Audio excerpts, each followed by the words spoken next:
کہ یہ جو آبنائے ہرمز ہے، اسٹریٹ آف ہرمز جو بند کیا ہوا ایران نے، اس کو کھلوانا ہے اور دنیا سے مدد مانگ رہا ہے، نام لے لے کے۔ فرانس کو چاہیے کہ ہیلپ کرے، چائنا کو چاہیے کہ ہیلپ کرے، روس کو یعنی وہ ملکوں کے نام لے لے کے جن کا وہ مذاق اڑایا کرتا تھا کہ یہ تو کسی قابل ہی نہیں ہے۔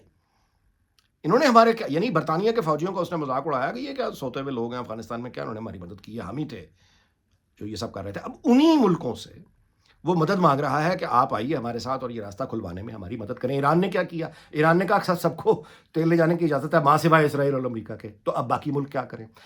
اچھا، دوسری بات، ڈونلڈ ٹرمپ نے جو روس پر سے تیل کی پابندیاں ہٹائی ہیں، اس سے جرمنی کا چانسلر وہ بالکل اکھڑ گیا۔ اور دیکھیں یورپ 4 حصوں میں تقسیم ہے اس جنگ کے حوالے سے۔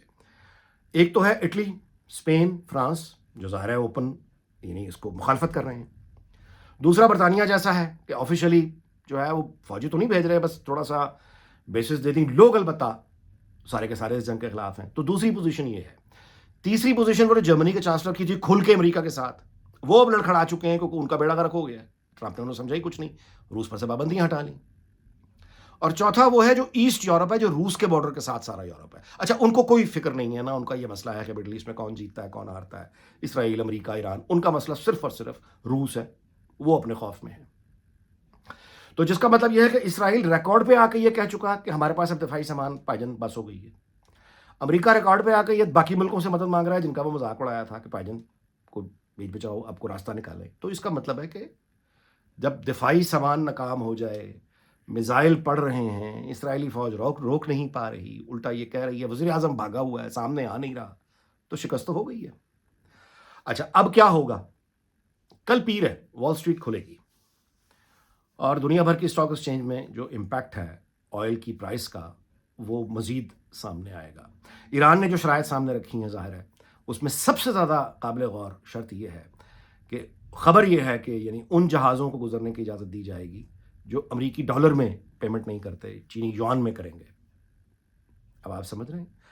تو اب جو خطرہ ہے جو ایران کی طرف سے آفیشلی سامنے آ چکا ہے وہ یہ ہے کہ امریکہ کے اندر کوئی 9/11 ٹائپ اس طرح کا کوئی دوبارہ سے حملے سویلین پاپولیشن کے اوپر کرنے کی کوئی منصوبہ بندی ہو رہی ہے، یہ ایران کا کہنا ہے۔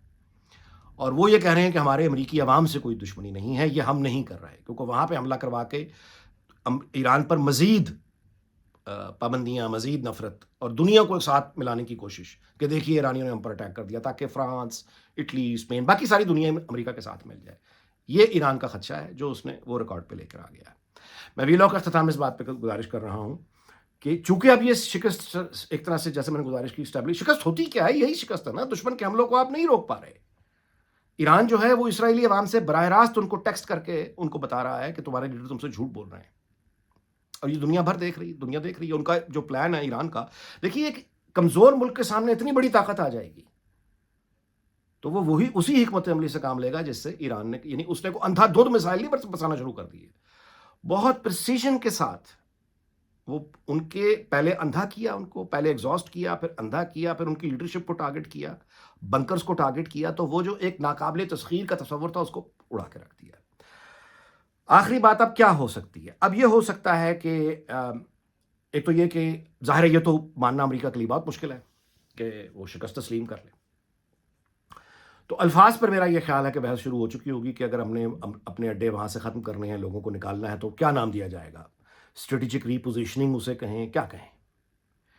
اور اسرائیل کا معاملہ جو ہے مجھے ایسا لگتا ہے کہ یہ ہو سکتا ہے کہ اب امریکہ ہی سامنے آئے اور ایک نئی ڈیل کے ساتھ کہ اچھا ٹھیک ہے جی، اب اس پہ ہم نئی ڈیل کرتے ہیں عربوں کے ساتھ اور ایران کے ساتھ اور اسرائیل کے ساتھ۔ ایران نے اپنی شرائط خیر سامنے رکھنی ہوئی ہیں، لیکن ظاہر ہے کہ 100% شرائط ان کی بھی نہیں مانی جائیں گی۔ اصل بات یہ ہے کہ یہ خیالات اب یعنی مذاکرات جو ہوں گے اب وہ ممکن ہے کہ ایک نئی ڈیل کے نام پر، اور یہی ڈونلڈ ٹرمپ ایک نیا امن کا فارمولہ نئی ڈیل کا سامنے کریڈٹ لے کے کھڑا ہو اور پھر نوبل انعام کا حقدار ہو جائے، یعنی امیدوار ہو جائے کہ دیکھیے جی میں نے تو بنیادی طور پہ اسرائیل اور عربوں اور ایران کا مسئلہ ہمیشہ کے لیے حل کروا دیا ڈیل کے، تو اب مجھے نوبل انعام چاہیے۔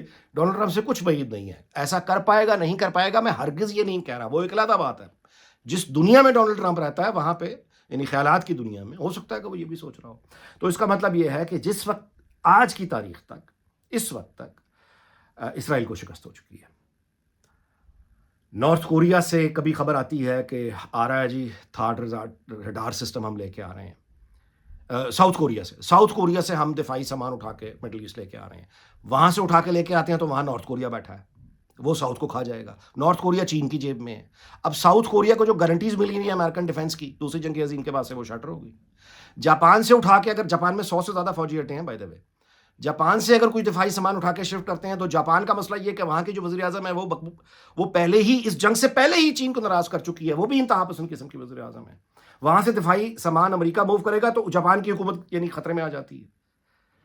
کس کس کو بچائیں؟ روس پہ سے پابندیاں ہٹائیں, جرمنی چلا گیا.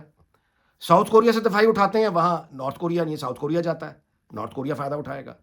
اور ان تمام صورتحال کا سب سے بڑا بینیفیشری کون ہے؟ روس تو ہے ہی ہے, چائنا, جو مارکیٹ کر رہا ہے اپنے آپ کو کہ میں ہوں وہ اسٹیبل کانفیڈنٹ طاقت جو برابری پہ یقین رکھتی ہے.